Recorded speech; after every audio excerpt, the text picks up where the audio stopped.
Vamos lá, meus irmãos, vamos lá. Começando nossa 7ª aula de História Eclesiástica 1. Já oramos, como é costume. Mais uma vez, boa noite, graça e paz. Boa noite, graça e paz. Boa noite, graça e paz a todos. Estamos chegando aqui pertinho do fim sobre a História Eclesiástica 1. Nós estamos tratando da história antiga, desse período também conhecido como patrística. E hoje nós vamos trabalhar de uma forma muito especial sobre o monasticismo, mas também irei abordar sobre 2 grupos e 2 linhas que nascem da igreja primitiva, que são os pelagianos e o donatismo. Então a gente vai falar um pouco sobre eles, vamos fazer um apanhado, e eu estou muito empolgado, porque aprendi muita coisa boa, e eu não tenho dúvida que a gente vai ser muito abençoado. Tá bom? Como é costume, meus irmãos, nossas aulas são gravadas para que vocês possam assistir de novo esse material e ruminar sobre os assuntos, sobre as obras, sobre as discussões. São gravadas também para que futuros irmãos nossos que queiram fazer esse curso em EAD possam utilizar essas aulas como base também para o seu aprendizado. Basta nos procurar que a gente vai estar passando para vocês todo o material. E aqueles irmãos, simplesmente, que quiserem se aprofundar sobre os temas, para servir na sua igreja local, então que essas aulas possam ser bênçãos a vocês, assim como a cada um que puder participar, né, assistindo e prestigiando esse momento nosso. Lembrando que as nossas aulas agora elas são gravadas em tempo real, então as discussões são bem espontâneas, as dúvidas são normais, né, que aconteçam, eu diria, em tempo real, e o curso online, naturalmente, ele vai ter essa diferenciação, porque vai ser usado apenas como base. Mas os irmãos que também, de uma forma ou outra, simplesmente quiserem se aprofundar, tanto nos temas quanto nos materiais dos livros, para servir a sua igreja local, eu espero que a gente possa estar dando uma boa contribuição para que realmente a Igreja de Jesus aprenda mais sobre esses temas e se aprofunde na sã doutrina, tá bom? Então, meus irmãos, vamos lá, vamos lá. Minha irmã Maísa, quer falar alguma coisa, filha? Não, pastor, apertei errado. Então tá bom. Então, vamos lá, meus irmãos, como é costume nosso, vamos ler 2 textos. Hoje a gente vai falar bastante, né, sobre o monasticismo, e uma coisa que me impressionou muito no monasticismo é porque Alexandria ela tem um destaque importantíssimo, ou seja, o Egito. O Egito foi ali para esse movimento fundamental. Então, eu quero ler um texto, porque quando a gente fala do Egito, é normal que a gente se lembre das passagens, não fique no Egito, saia do Egito. Mas eu quero lembrar para os meus irmãos que o Egito também, ele foi o quê? Ele foi um lugar onde Deus também abençoou vários dos seus filhos. A gente sabe que, por exemplo, o próprio Abraão teve abrigo no Egito. Jacó também foi socorrido juntamente com toda a sua família no Egito. O Egito, ele é visto de uma forma negativa por causa dos pecados e por causa da idolatria. Mas antes dessas questões, o Egito também teve uma contribuição muito importante para o povo de Deus, como a gente aprendeu muito em geografia bíblica. E agora eu quero ler um texto, que é o texto de Mateus 2, do 13 ao 15. Então, eu vou até publicar aqui o texto e queria pedir que o nosso irmão Júnior lesse para nós, Júnior, aqui. Eu vou compartilhar agora na nossa tela, Mateus 2, do 13 ao 15, que é aquela passagem onde o nosso Salvador foi protegido da fúria de Herodes lá no Egito. Então, leia para nós, Júnior, por favor. Está aqui na tela. Sim. E havendo ele se retirado, eis que um anjo do Senhor apareceu a José em sonho, dizendo: levanta-te, toma o menino e sua mãe, foge para o Egito e ali fica até que eu te fale. Herodes há de procurar o menino para o matar. Levanta-te, pois, tomou de noite, continua? Continue. Até o 15. Tomou de noite o menino e sua mãe e partiu para o Egito. E lá ficou até a morte de Herodes, para que se cumprisse o que fora dito da parte do Senhor pelo profeta. Do Egito chamei meu filho. Ótimo. Até aí. Do Egito, chamei o meu filho. A gente, né, nós temos duas cidades que são estereótipo de condenação, que é o Egito e a Babilônia. Mas nós sabemos que tanto no Egito quanto também a Babilônia foram lugares onde Deus tratou com o seu povo, ou seja, foram escolas de Deus para o seu povo. E é claro, para todos os egípcios e para todos os babilônios. Mas hoje, como a gente vai falar bastante sobre o monasticismo, eu fiz questão de ler esse texto, lembrando que o Egito também, nos dias de Herodes, nos dias em que Jesus ainda era um bebê, foi uma cidade, foi um lugar, um país, em especial uma nação, que protegeu, de uma certa forma, pela providência divina, o nosso Salvador e José e Maria.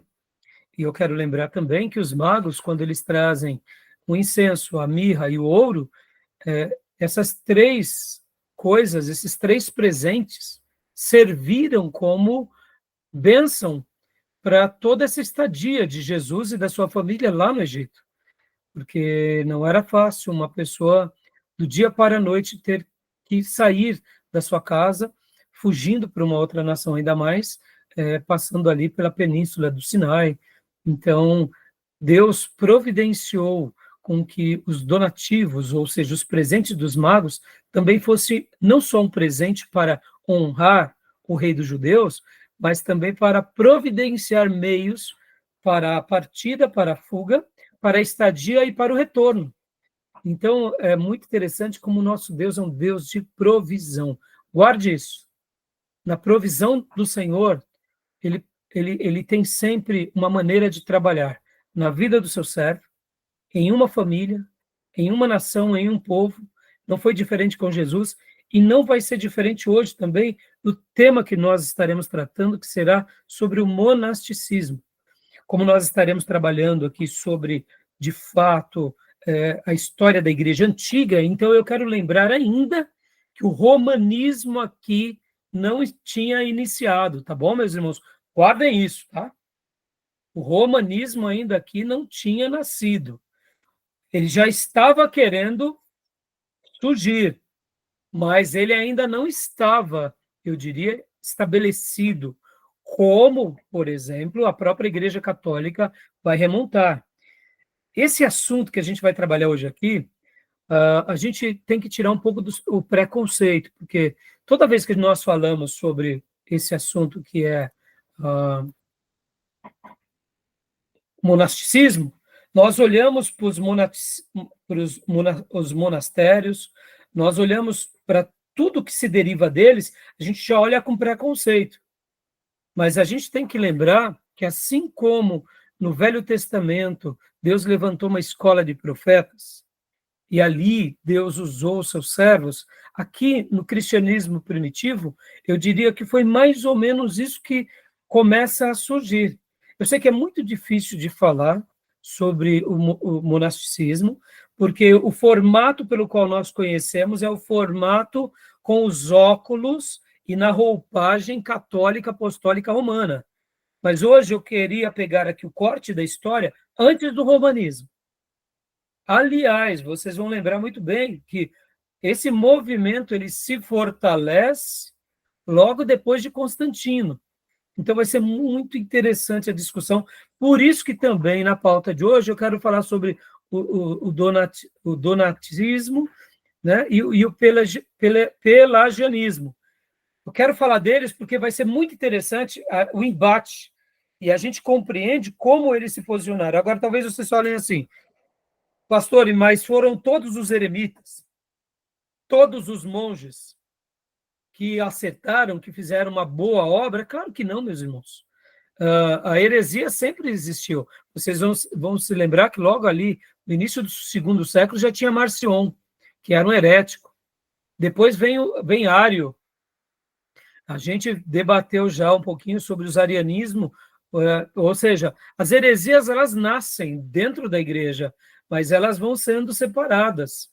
E há um embate por parte dos nossos líderes do passado contra essas heresias. Então, olha só que interessante. Então, hoje a gente vai trabalhar, vai ser muito legal. E eu quero ler o segundo texto também, que está aqui em Marcos 10, 21. Marcos 10, 21, que também é um texto que é a base de todos os, eu diria, seguidores, né, e monges que seguem o monasticismo. Eu vou compartilhar aqui na tela com vocês. Maísa, lê para nós, por gentileza. Marcos 10, 21. 10, 21. E Jesus, olhando para ele, o amou. Ele disse: uma coisa te falta. Vai. Aqui que tá. Vende tudo quanto tens e dá aos pobres, e terás um tesouro no céu. E vem, segue-me. Ótimo, obrigado, minha irmã. Ou seja, esse texto, meus irmãos, é o grande texto, é o grande texto que é a base de muitos homens que se dedicaram à vida de eremita ou se tornaram monges no passado. Bom, hoje a gente vai trabalhar também aqui, irmãos, em cima desse livro-texto. Deixa eu mostrar aqui para vocês.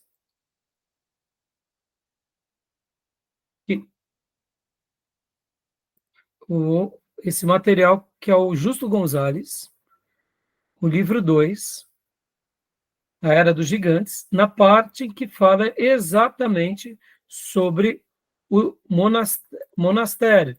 Então, a gente vai trabalhar aqui da página 47 em diante. Aqui, ó, a reação monástica, ou melhor, página 57 em diante, tá bom?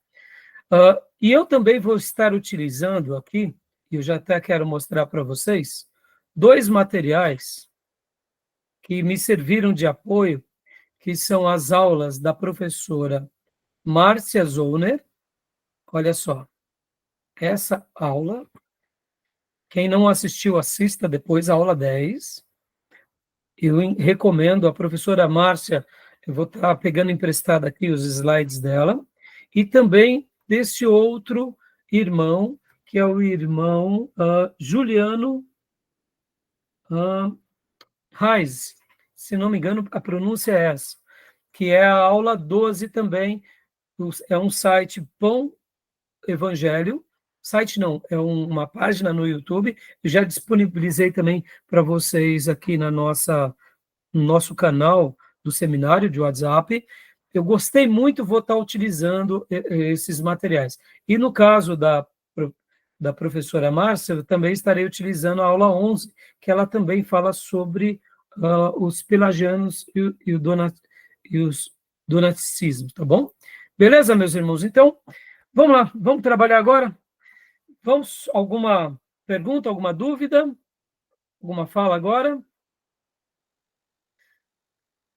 Então, vamos lá, meus irmãos. Vamos começar aqui. Deixa eu mostrar aqui para vocês. Opa! Deixa eu só fechar aqui, só um segundo. Deixa eu ver se eu... Aqui, e joia. Eu vou compartilhar aqui para vocês, então, alguns slides, como eu disse, que eu peguei emprestado da própria aula da professora Márcia, como também do irmão Juliano. Quero acreditar que é professor Juliano. Eu gostei demais do material deles. Irmãos, e percebam, né? Nesse material aqui, deixa eu aproveitar aqui antes de compartilhar. Olha só, esse livro, que é o Cristianismo através dos séculos, do Carnes, ele é um livro esplêndido, ele tem uma síntese muito boa de tudo que a gente está trabalhando aqui. Mas olha só que interessante. Quando ele fala a história da Igreja Antiga, ele vai trabalhar até o ano de 590, quando ele começa, de fato, essa fase, como é chamada, Idade Média. Eu não farei isso. As nossas aulas, elas terminarão agora, hoje é o 7º dia de aula, lembrando que temos sétimo, cada dia de aula são 3 aulas num dia, então é o nosso 7º encontro.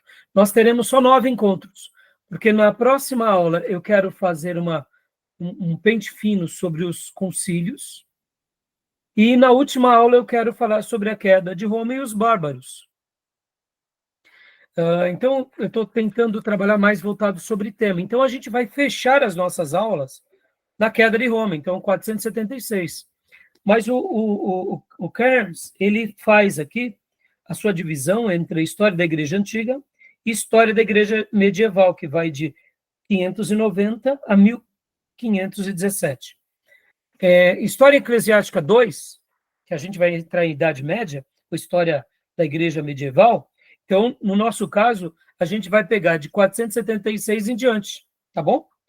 E a gente vai chegar até a Reforma Protestante, um pouquinho depois da Reforma Protestante. Obrigado, mamãe. Obrigado. Então, a gente não vamos apenas até 517. Eu vou passar um pouquinho, porque o nosso curso médio, ele não dá História Eclesiástica 3, que seria da Reforma Protestante até os dias modernos. Então, em História Eclesiástica 2, nós começaremos na queda do Império Romano, do Ocidente, em Roma, vamos até um pouco depois da Reforma, e aí a gente fecha esse conglomerado. Mas por que eu estou utilizando agora aqui o material o cristianismo através do século? Porque, irmãos, são tantos temas, são tantos assuntos, que nenhum historiador ele vai trazer uma síntese precisa de todos os fatos.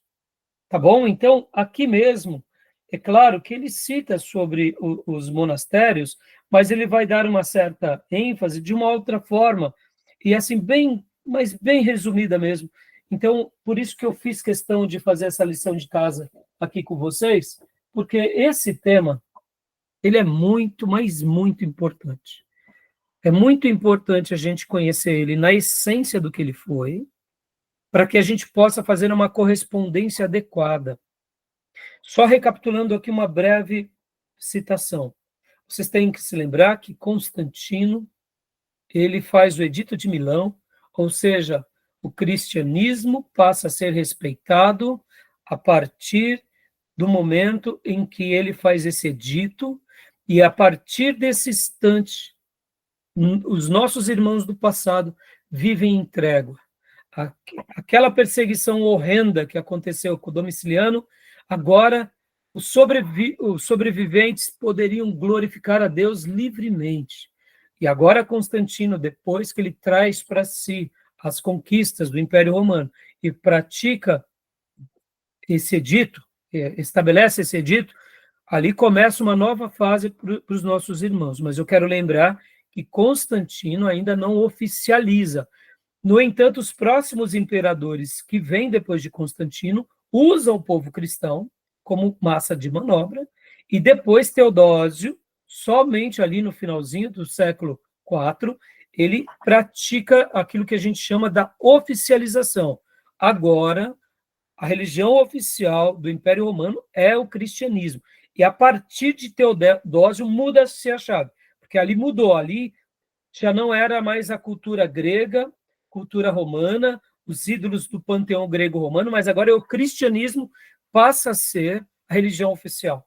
Então, eu sei que é muito difícil a gente tentar enxergar todos os detalhes, mas eu estou dando esse pano de fundo porque o monasticismo ele vai nascer um pouquinho antes de Constantino, porque, na realidade, vocês têm que lembrar que muitos irmãos nossos fugiam desse domínio do Império Romano e das perseguições, e onde eles vinham? Eles iam para os campos mais distantes.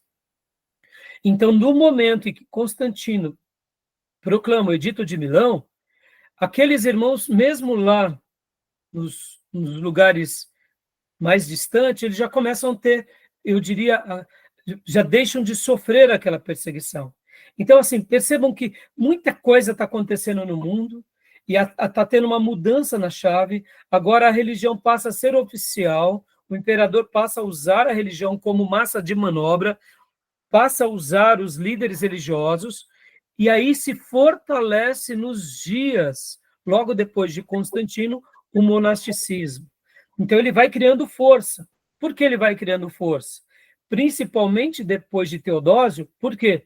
Porque começa a se ver que o cristianismo agora já não está sendo mais praticado como era em 50 anos atrás, 100 anos atrás. Igreja institucionalizada. Oi?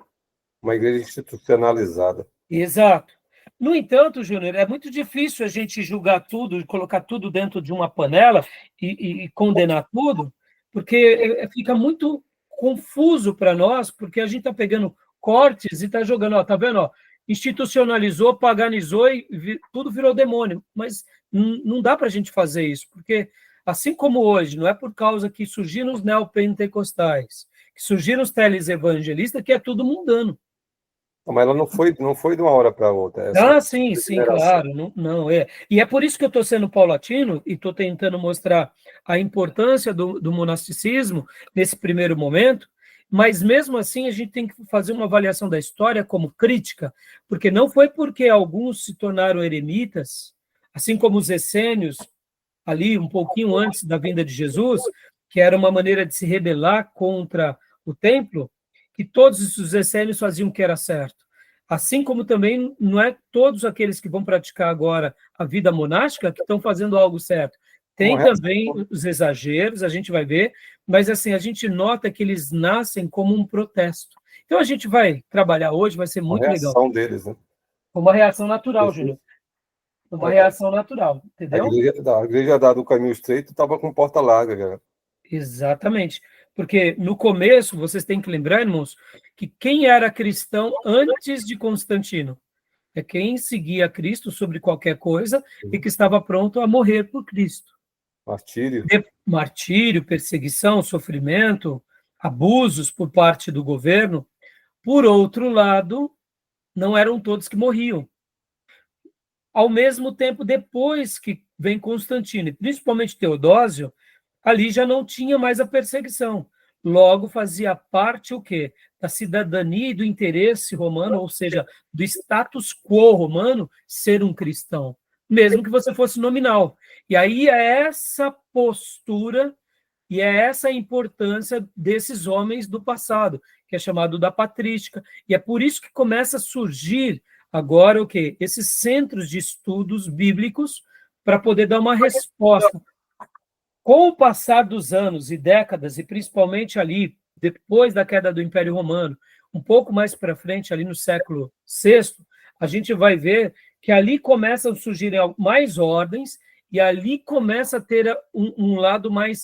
É onde já entra na Idade Média, que a gente começa a ver que o monastério perde a sua essência, dessa essência, e vira agora um lugar acadêmico como base apenas para o romanismo.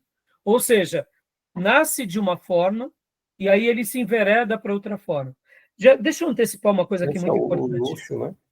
Oi? A igreja ela foi degradando, entrou o luxo e o poder e a ostentação, essa nova fase aí. E nasce o monastério, Júnior, como uma rebelião a tudo isso. Exato, uma reação. Depois, com o tempo, a gente vai ver que eles acabam se tornando um grupo praticamente legalista. Mas não quer dizer que eles não vão ter uma importância na história. Mas a gente vai mostrar algo bem interessante. Vamos trabalhar aqui. Aí a gente vai fazendo a discussão, tá bom, meus irmãos? Tudo bem até aí? Alguma pergunta? Alguma dúvida? Algum comentário? Então, meus irmãos, olha só, eu quero agora compartilhar aqui com vocês esse material, que é o material da professora Márcia. Olha só. Vamos lá. Monasticismo. Os monges, aqui é uma frase de Santo Antão. Irmão, vocês têm que lembrar que tudo que se trata da história eclesiástica, ou grande parte, quem escreveu ou escreveu muito, foram os próprios católicos. Então, eles vão canonizar todos os pais da patrística, ou quase todos, e eles vão chamar de santo. Por isso que nós temos, eu diria, repulsa. Então, deixemos as repulsas de lado, vamos tentar olhar a história, tá bom? E o que os pais da igreja escreveram a respeito deles. Então, essa é uma frase de Santo Antão, né, o pai dos monges. Ele é considerado como aquele que inicia todo esse trabalho monástico, tá bom? Mas vamos... e a frase é essa, ó, os monges que saem de suas celas, ou seja, dos seus monastérios, ou buscam a companhia do povo, perdem a paz, como o peixe perde a vida fora d'água. Tá bom? Essa é uma frase dele. É claro que ele é tido como o precursor, mas não é o único. E pode ver que a postura dele é até uma postura mais reclusa, mais fechada. É como se literalmente ele fizesse dessa vida contemplativa um lugar onde ele buscasse a Deus. E a gente vai entender um pouquinho cada pessoa. Por isso que é importante, irmãos, a gente conhecer um pouco a história, para a gente não fazer um julgamento sem, sem de fato, compreender um pouco aquela fase, tá bom? O monastério também é chamado de eremitério, que seria a mesma palavra, né? O eremos, no grego, é deserto, né? Vem dessa palavra, que vem de um lugar isolado, tá bom? O monasticismo também vem de mono, que é ou seja, sozinho, sem vida social, ou seja, seriam grupos separados dessa forma. Vocês vão se lembrar que muitos grupos antigos praticavam também o ascetismo, que era também uma forma onde pessoas, desde o início do cristianismo, buscavam o isolamento. O ascetismo vem dessa palavra, né, de separar-se, tá bom? Então, vamos continuar aqui. Dá para ler? Está dando para ler ou está muito pequeno? Como que está a letra? Tá para ler. Então, Júnior, faz as honras para nós, por gentileza. Ok. Desde o início do cristianismo, muitos cristãos, homens e mulheres, começaram a atender o chamado de Deus, deixando o dinheiro, parentes, se abstendo do casamento, passando a ter uma vida exclusivamente para Deus, em silêncio, em oração e trabalhando na confecção de cordas, cestas, esteiras, e com isto conseguia os meios para a sua subsistência. O asceticismo tinha sido praticado por alguns cristãos desde os primórdios da igreja. Inicialmente vivia isolados, mas com o passar do tempo começaram a viver unidos em comunidade, lugar específico destinado à oração. O asceticismo é doutrina de pensamento ou de fé que considera a ascese, do termo grego antigo, ascesis, prática, treinamento ou exercício de cunho espiritual.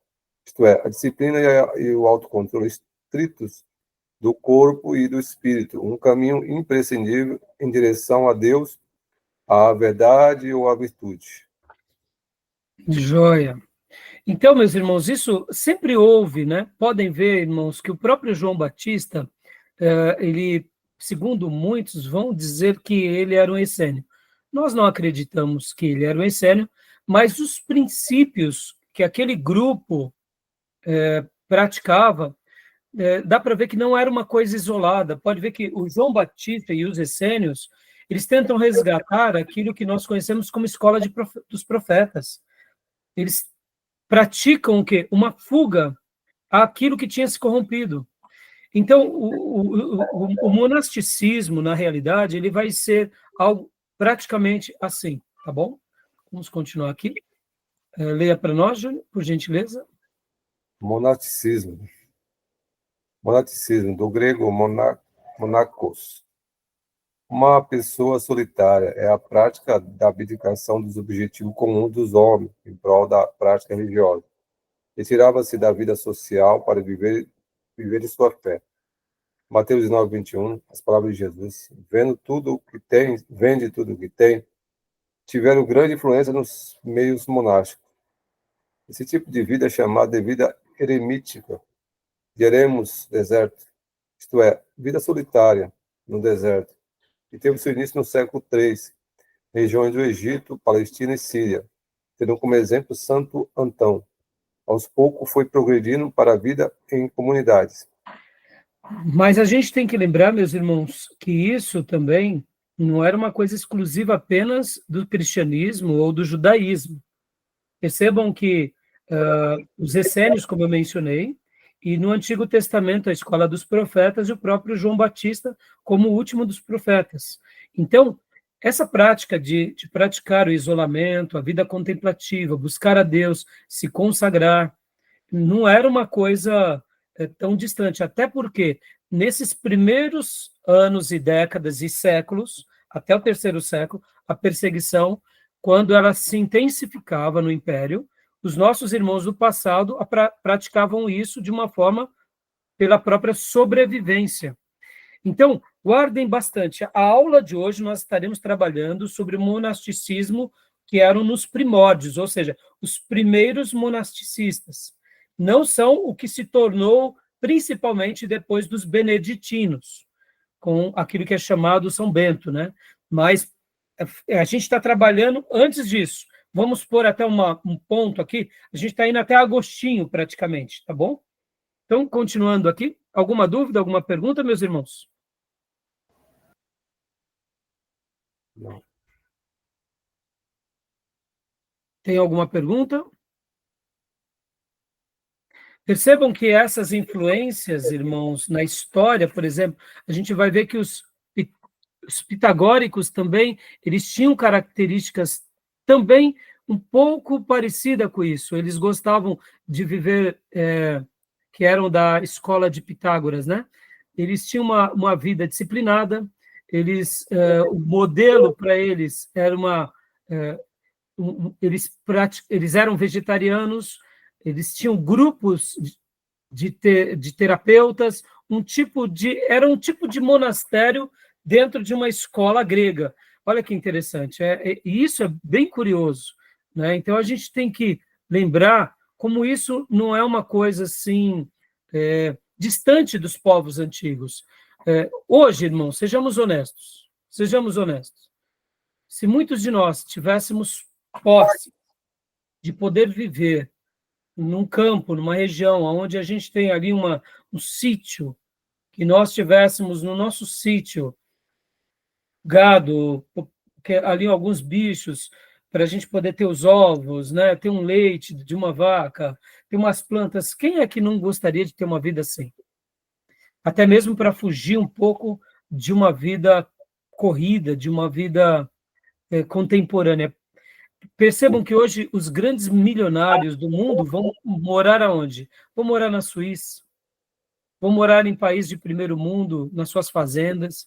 Por quê? Porque esse é o ideal do ser humano, né? Então, essa ideia de uma vida mais recatada, de uma vida mais sossegada, ela é o grande ideal da maioria das pessoas. E ainda mais, a gente tem que lembrar que esses dias eram dias de muito conflitos, né? Tá bom? Os Amish e os Menonitas hoje, nos nossos dias, não pode ter uma similaridade, embora eles vivem em comunidade, porque eles não participam da nossa vida Sim. social. Eles têm a vida social dele, eles estão no século XIX, né? Grupos mais reclusos. E eles representam bem um pouco, Júnior, o que são essa vida meia monástica. Uhum. Assim como também quando nós estudamos aqui a aula Missões, que nós falamos do movimento moraviano, o que eram os moravianos, senão praticamente quase que uma vida monástica? Por quê? Porque eles viviam reclusos debaixo de um lugar onde tinha ali o conde de Zinzendorf, que cuidava daquela comunidade, onde evangelizava aquela comunidade, e eles foram evangelizar o mundo.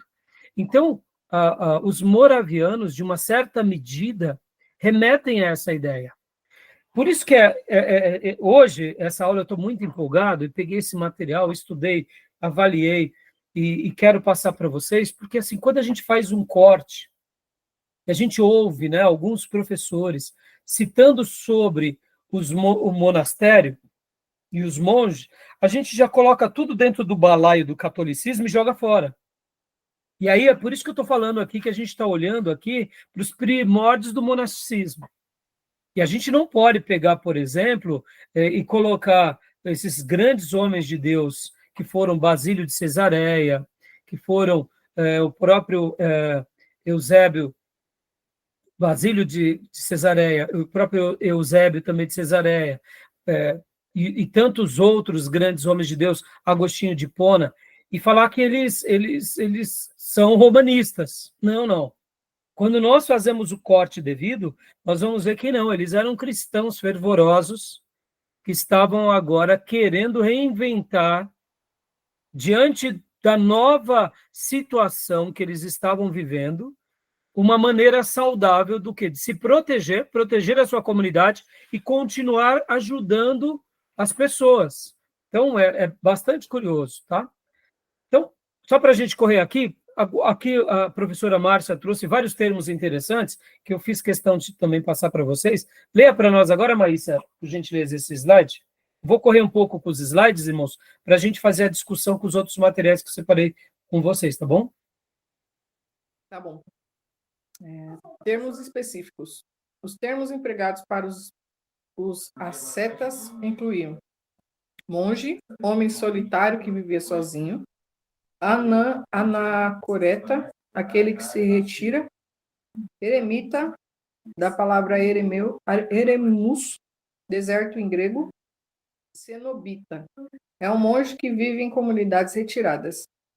No uso comum, monge tornou-se a palavra geral, enquanto os que o termos anacoreta e eremita. Está cortado, né, pastor?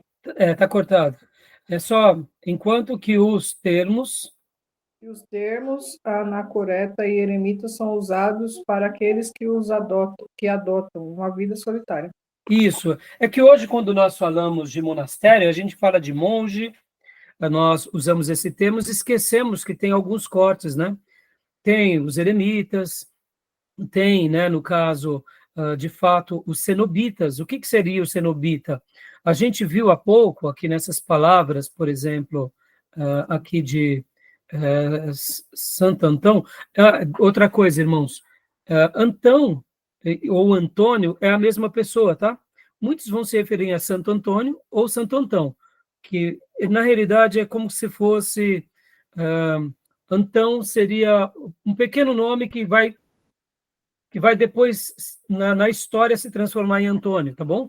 Então, perceba que aqui ele tem uma postura mais reclusa, mas um pouco depois fica claro e evidente o seguinte: ora, se eu estou vivendo uma vida reclusa, como que eu irei abençoar as pessoas? Então, por isso que vem o grupo cenobita, e a gente vai compreender isso melhor agora. Pode ler para nós, Maísa, por gentileza. Início. Por volta do ano de 305, tem-se o registro do primeiro movimento, o Anjo Antônio, mais conhecido como Antão, ao qual podemos considerar como fundador da vila monástica, une um grupo de discípulos que decidem renunciar ao mundo e se agrupar entre eles. Dá uma pausa rapidinho. É óbvio que ele é considerado como o fundador, mas antes dele já existiam pessoas eremitas que viviam sozinhas. É que ele acaba tendo mais relevância. Ele acaba tendo mais destaque, tá bom, meus irmãos? Porque quando a gente começa a estudar um pouco sobre a história dele, ele vai pegar conselhos, por exemplo, com outros que já viviam essa vida reclusa para seguir a Deus. Logo, já existiam. É que ele acaba tendo mais destaque, ele acaba tendo mais relevância, tá? Continua para a gente, irmão, por favor. Esse agrupamento ainda não contemplava uma visão perfeita de um mosteiro, mas um agrupamento de anacoretas submetidos a uma ascese e a um modo de vida relativamente livre. Esta primeira comunidade foi estabelecida às margens do rio Nilo. Por volta de 318, Pacômio, que vivera 12 anos como eremita, foi um dos fortes difusores do movimento e fundou seu primeiro mosteiro. Situava-se perto da aldeia de Tabenese, na margem ocidental do Nilo, nas proximidades da antiga cidade de Denderá. Joia. Agora, guardem bastante, meus irmãos. Antônio. Opa, deixa eu até mudar a cor aqui. Antônio ou Antão, né, como a gente já está vendo aqui, Antônio ou Antão, eles são considerados os primeiros, mas agora vem Pacônio. Pacônio já tem agora esse intuito do quê? Olha as datas, irmãos. Vão notando as datas aqui. Vão notando as datas. Tudo próximo ao Edito de Milão, quando Constantino passa a falar, né, que agora teremos liberdade, os cristãos vão poder cultuar a Deus, etc, etc e tal. Então, vão percebendo como vai surgindo algo, eu diria, quase que como espontâneo, como se fossem redutos.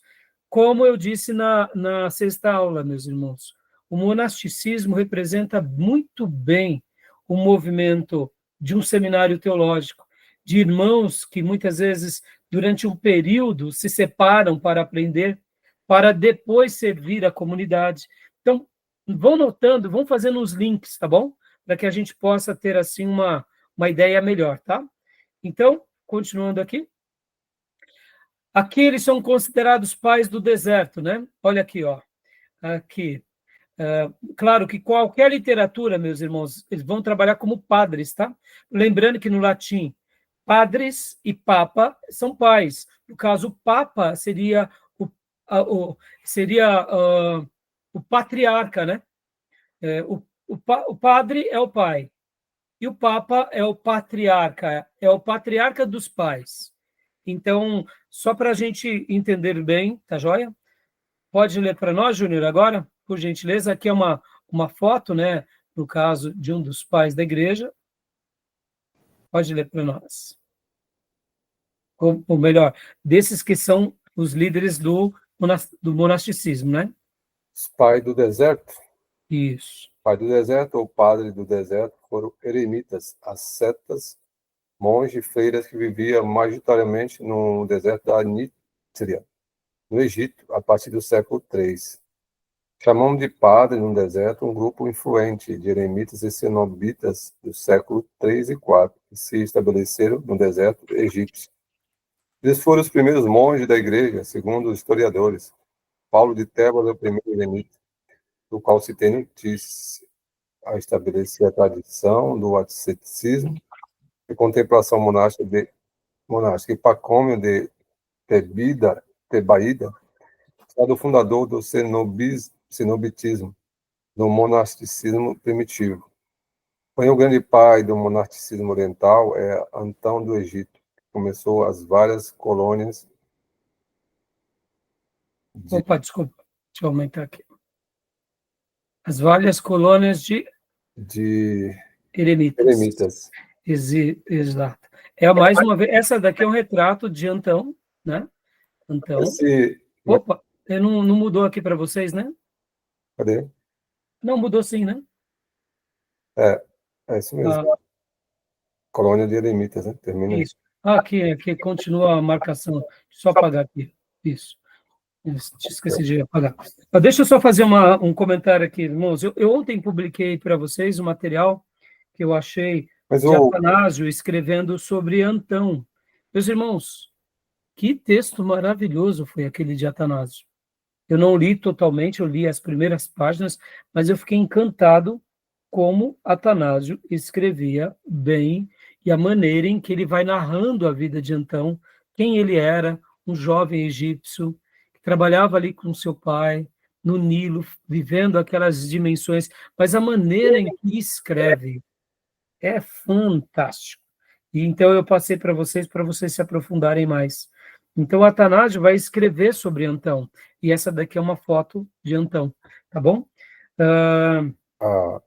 Pode falar. O que eu quero falar é o seguinte, como em 313, né, a igreja, o edito de Constantino, que a igreja passa a ter a liberdade, a Pax Romana, né, passa a ter liberdade, a igreja depois se torna do Estado, mas esses movimentos surgem antes, né? Sim, exatamente, João. Mas por que eles surgem antes? Por causa das perseguições. Pensa assim, Júnior, que nem vamos pegar agora aqui o caso de Antão. Ele está aqui na região do Egito, Alexandria, próximo a essa região. O que acontece? Você está tendo uma baita perseguição do Império Romano.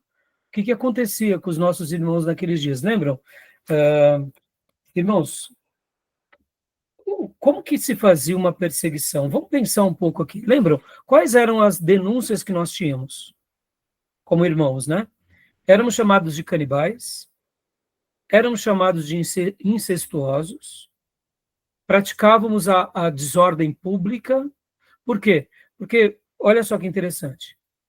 Por que a desordem pública? Se o imperador, por exemplo, fosse vaidoso e falasse que todos precisavam fazer o sacrifício a ele, ou declarar fidelidade a ele, como alguns irmãos historiadores vão dizer, não é que um irmão, vamos imaginar nós aqui, não é que nós íamos, por exemplo, numa sede romana e pegávamos e fazíamos um sacrifício e prestávamos um culto. Era algo muito simples. Como que se fazia? Bastava você dizer, César é o Senhor. Ou seja, eu estou debaixo da autoridade, eu reconheço que ele é um ser divino, e ali você ganhava um certificado, que historicamente até tem o nome desse certificado, e ali você passava a viver em paz. Quando você... É que nem hoje, irmãos. Vamos pegar aqui. Você tem os seus documentos? Você tem os seus documentos. Você, no nosso caso aqui, você votou esse ano? Votei, está aqui o comprovante. Praticamente, a ordem romana, ela colocava dentro dos seus critérios para ter um mundo organizado, que o imperador, quando ele era adorado, você fazia parte daquela cidadania, você não ia na contramão como faziam os bárbaros. Os bárbaros, além de não terem a cultura romana, eles não prestavam homenagem a Roma, ou a César, muito menos a fidelidade ao quê? Ao Estado romano. O que estava muito atrelado ao culto ao imperador? Estava muito atrelado o seguinte, eu estou em conformidade com o Estado. No momento em que eu adoro César, o imperador, eu demonstro que eu estou debaixo de todos os códigos civil ético de Roma. Então, bastava você curvar a cabeça, fazer uma reverência, que você era uma pessoa, vamos dizer assim, que cultuava o imperador. Então, a gente pensa que naqueles dias, de fato, os nossos... César, ele pedia, se ajoelhe, preste adoração, beije os meus pés, beije a minha mão. Essa é a ideia do papado, de beijar a mão. É claro que os imperadores, no ímpeto das suas fúrias, quando viam que um grupo de judeus, que no começo, vocês têm que lembrar, que para o imperador romano era tudo judeu. Era um grupo de judeu que tinha um rei entre eles. E porque Roma, logo no início da igreja, ela foi pacífica com os judeus? Porque, querendo ou não, Roma tinha uma maneira de trabalhar que era mais ou menos assim. Júnior, só vou bloquear o seu microfone, está dando microfonia. Eles não iam contra os judeus, porque os judeus eles já estavam debaixo do seu sistema de organização e eles tinham seus próprios credos religiosos. Então, Roma não queria se meter com os judeus, porque, pela experiência dos imperadores romanos, todas as vezes que eles tinham uma nação já organizada e estruturada, bastava eles estarem de acordo com a lei romana, indiferente do que eles fizessem. As questões religiosas deles, eles se viravam. No entanto, olha que interessante, quando começa aquele movimento entre os judeus de um tal Jesus, que é autodeclarado como rei, e que muitos outros estão prestigiando como rei, e, ao mesmo tempo, historicamente, os judeus também, por várias ocasiões, também tiveram várias rebeliões, então ali já acendeu uma luz aos romanos. E aí começa a perseguição, em primeiro lugar, contra os judeus e depois contra os cristãos, porque agora esse grupo de cristãos não diz mais que César é o Senhor, e também dizem que agora sobre eles tem um outro rei, que o nome dele é Jesus Cristo. Ou seja, no primeiro momento, como estadista vaidoso, eles viam nos cristãos um grupo muito perigoso. Por isso que eles perseguiam também. Agora, olha só que interessante, irmãos, voltando. Então, nos dias até Constantino, se tinha algum vizinho enciumado e chegasse ali e falasse assim, o Júnior, por exemplo, vamos pegar um exemplo aqui, ele é um rebelde do Império Romano. Ele está dizendo que ele não está em conformidade com César, e nem com as leis e os tratados romanos. Então, vamos supor que eu tinha uma perseguição pelo Júnior e eu faço uma denúncia do Júnior. Ia ser feita uma investigação, e nessa investigação, supondo que o Júnior é um cristão piedoso, mais cedo ou mais tarde ele ia ser perguntado, ele e a família dele, se vocês iriam a declarar que César era o Senhor. Então, percebam, Júnior, é exatamente esse ponto. Os nossos grupos aqui do deserto, etc. e tal, eles nascem aonde? Na perseguição. Porque eles estão fugindo, eles querem servir a Deus, eles se converteram ao Cristo ressurreto. Mas agora eles não estão conseguindo mais se ambientar, já que o sistema é opressor daquela sociedade, daqueles dias. Tem o Império Romano que quer toda a devoção. Então, perceba como fica difícil para os nossos irmãos. É ali que já nasce os movimentos monásticos. Mas Entendeu? aí, nesse período aí, com todo respeito ao que você falou aí antes, aí já está no fim da perseguição, porque a igreja estava...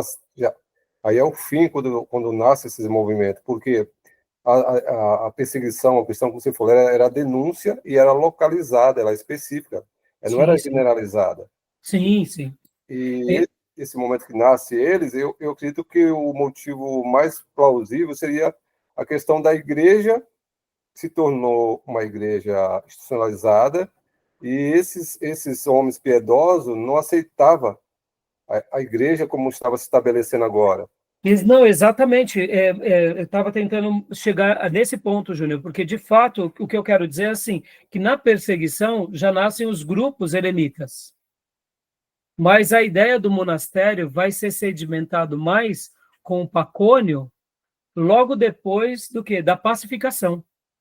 Exatamente, entendeu? Então, Antão começa esse movimento, mas de uma forma mais desorganizada.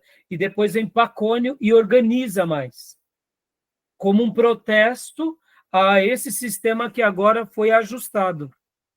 E aqui, é claro, a gente está fazendo uma síntese, irmãos, de muitos anos e décadas, né? Então, eu só estou comentando assim um pouco, só para a gente chegar numa linha, tá bom?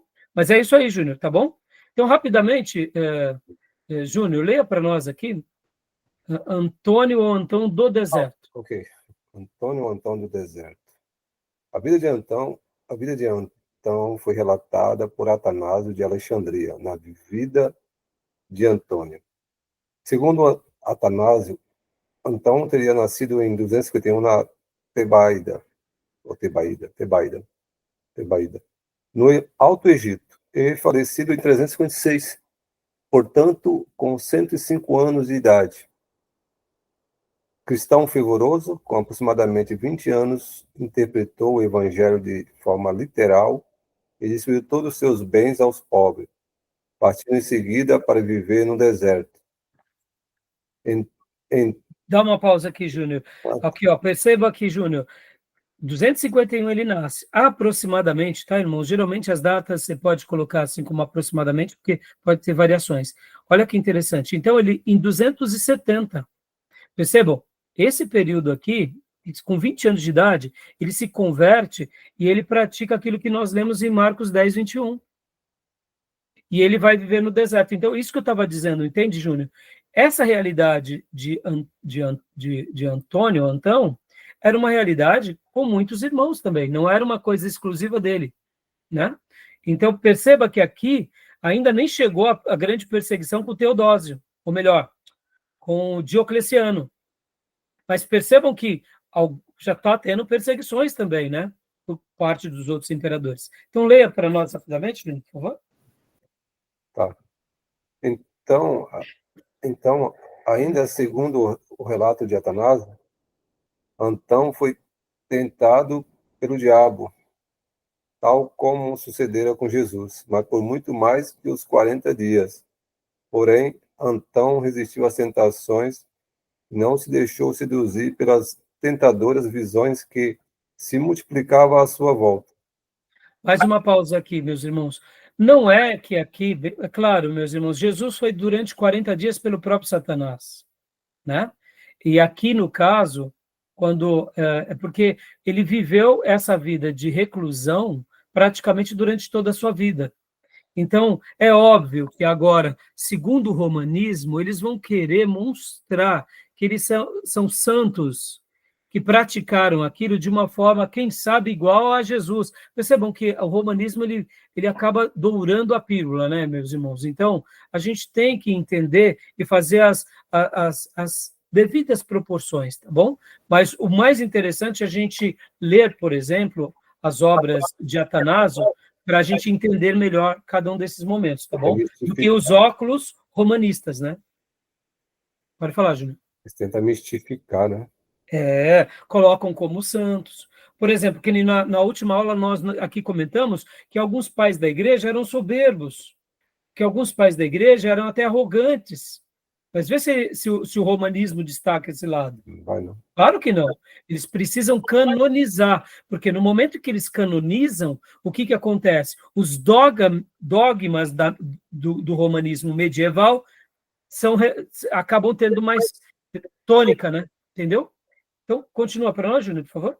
O seu nome começou a ganhar fama por ser exímio na arte de pastorar. Isto o levou a ser venerado por numerosos visitantes, sendo visitado no deserto por inúmeros peregrinos. Em 311, viajou até Alexandria para ajudar os cristãos perseguidos por Maximino Daia, regressando em 355 para impugnar a doutrina ariana. Ou seja, perceba, aqui, quando as pessoas fazem essa peregrinação, o que nós lembramos, irmãos? Escola dos profetas. Quando a gente vê essa atitude dele aqui também, com relação a ajudar os cristãos perseguidos, o que ele está fazendo aqui? Mais uma vez, eram momentos de muita perseguição. Então, perceba, ele era um cristão piedoso, estava vivendo agora de forma reclusa no deserto, fazendo uma obra como foi João Batista, etc. e tal. Tá bom? Então, mais um pouquinho, Júnior, só para a gente tentar correr, né? Aqui, ó. Pode ler para nós, meu irmão? Vou aumentar a letra. Certo. Antão e então dá umas palavras parecidas. Antão e então. O Antônio, né? Antão dedicou todo o seu tempo à vida ascética, atento a si mesmo e vivendo de renúncia a si mesmo, perto de sua própria casa. Ainda não existia tantas celas monásticas no Egito, e nenhum monge conhecia sequer o longínquo deserto. Fazia trabalho manual, pois tinha ouvido que o que não quer trabalhar não tem direito de comer. 2 Tessalonicenses 3:10. O que recebia, guardava algo para sua manutenção e o resto dava aos pobres. Ou seja, né, percebam que aqui ele está demonstrando algo muito curioso. E aqui vem Pacômio, tá bom? Então, vamos dar uma pausa agora, meus irmãos, porque já deu horário, né? Mas tudo bem até aqui? Beleza, Tá dando uma hora. para entender? Tá dando para entender? Tá alguma dúvida? Assim, irmãos, esse é um assunto, como eu falei há pouco, que eu gostei demais, porque percebam que aqui até a gravura, né, os desenhos, eles dão a ideia, isso daqui é mais grego, viu? Isso daqui seria mais da Igreja Ortodoxa Grega, tá bom, meus irmãos?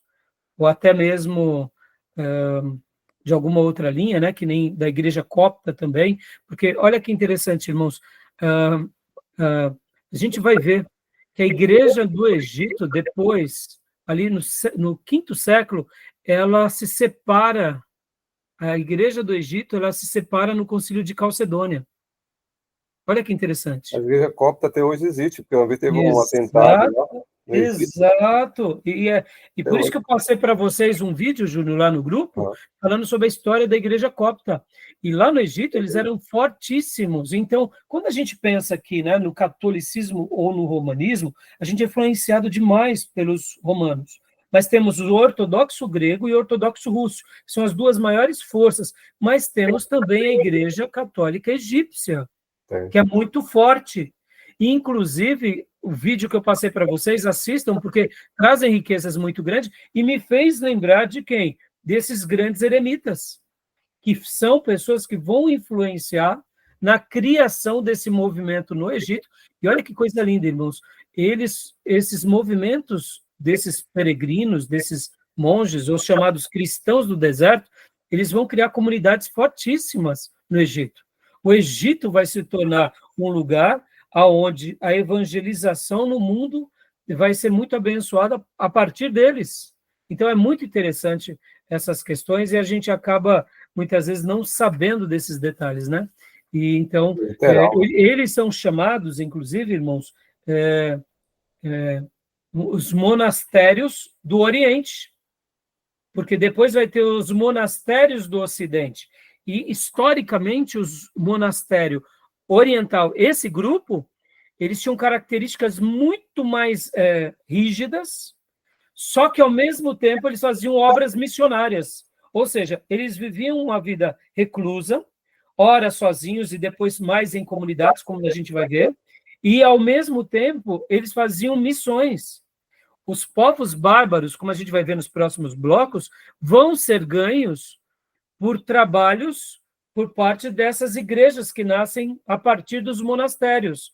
Então, a evangelização nos primeiros séculos aos bárbaros, que inclusive vai desencadear na queda de Roma, se dá pelos trabalhos dos monges, tanto do Oriente quanto do Ocidente. Mas, principalmente, os monges orientais, que são esses, chamados os monges mais radicais, eles, ao mesmo tempo, eles viviam essa vida mais reclusa, com maior dedicação, com mais ascetismo, só que depois eles voltavam para as cidades para fazer um trabalho também. E é muito interessante. Por isso que eu falei, essa aula eu quero dedicar, porque a gente acaba passando por eles e a gente não destaca a importância deles, e quando a gente fala sobre monastério, a gente só olha o lado do romanismo, e é isso que eu não queria destacar. Na Idade Média, quando a gente for estudar, a gente vai falar do monastério do romanismo, mas aí já tem um outro formato que não é mais esse formato, tá bom? Beleza, meus irmãos? Era tudo literal, né? Os textos que eles interpretavam e praticavam, né? Júnior, que nem aqui, você viu, o próprio Antão, quem não trabalhar não coma, ele não vivia da fé dos outros. Ele ganhava o trabalho dele Verdade. para se sustentar durante um período, e o que sobrava ele dedicava. Olha que coisa linda. Isso não nos lembra dos moravianos? Que viviam sua auto-independência? Perceba, olha que história linda, Júnior. A gente vai, eu já vou falar uma frase de J. e Packer sobre os primórdios do monasticismo, que vai ser muito legal, tá bom? Beleza, meus irmãos? Tranquilo? Vamos para o nosso intervalo? Tá bom? Então, vou parar aqui nossa gravação. Alguma dúvida, alguma pergunta? Não, tranquilo. Então tá bom. Difícil viver esse sistema aí. Dificílimo, Júnior. Ora você está sendo perseguido por causa dos imperadores, e depois os imperadores agora usam o cristianismo como massa de manobra do seu império. Ou seja, é claro que é melhor viver essa massa de manobra, porque você não tem mais que ficar fugindo agora que nem um condenado de saber que você vai ser morto por um comerciante que está com inveja do seu progresso como cristão, que vai te entregar para Roma. Entenda? Então, assim, é óbvio que por isso que os escritores, né, Eusébio de Cesareia, quando vai fazer aquelas aclamações sobre Constantino, sobre esse momento, a gente até entende um pouco esse momento, porque eles estavam vivendo um sonho. Então, é claro que agora eles vão entrar como um protesto a todas essas tendências da institucionalização da fé, né? Verdade. Então, Aquela questão eles, naquele período, entender assim, vamos pensar. A igreja está sendo perseguida, gente martirizado, que quer viver a vida praticando o evangelho e não aceita o mundanismo. diante de tantos imperadores cruéis, ele fala assim, poxa, será que ele se converteu mesmo? Né? Constantino, não pairou aquela dúvida? Sim, claro. E é por isso, Júnior, que eu falei que eu vou falar hoje também sobre o donasticismo e o pelagianismo, porque no donasticismo vai entrar uma discussão muito interessante. Por quê? Vai ser legal, porque concorda que depois da perseguição apareceu um monte de gente que tinha apostatado nas perseguições, Uhum. que tinha negado a fé. E agora, e essa leva toda, ela vai ser aceita ou não na igreja? É aí onde nasce esse movimento do narcisista. E é por isso que é interessante a gente compreender como viver naqueles dias foi difícil. Não foi algo tão fácil. Quando a gente pega assim, o que foi o donasticismo? O donasticismo foi isso. O que eles estão fazendo? Eles são radicais. Radical por quê? Qual é o motivo deles serem radicais? Tá, Pacônio, por que ele tinha essa vida reclusa? Por que ele não queria saber das coisas do Estado? Porque agora ele não está do lado de Eusébio de Cesareia e diante de outros que estão ali, muitas vezes fazendo parte dos concílios? Por que não? A gente começa a entender. É que nem hoje, Júnior, quando a gente vê os nossos movimentos, uma igreja ela é mais radical. Por que ela é mais radical? Vamos pegar agora um exemplo, Júnior. As críticas que a gente tem visto para igrejas como a Assembleia de Deus, que se enveredou para a política.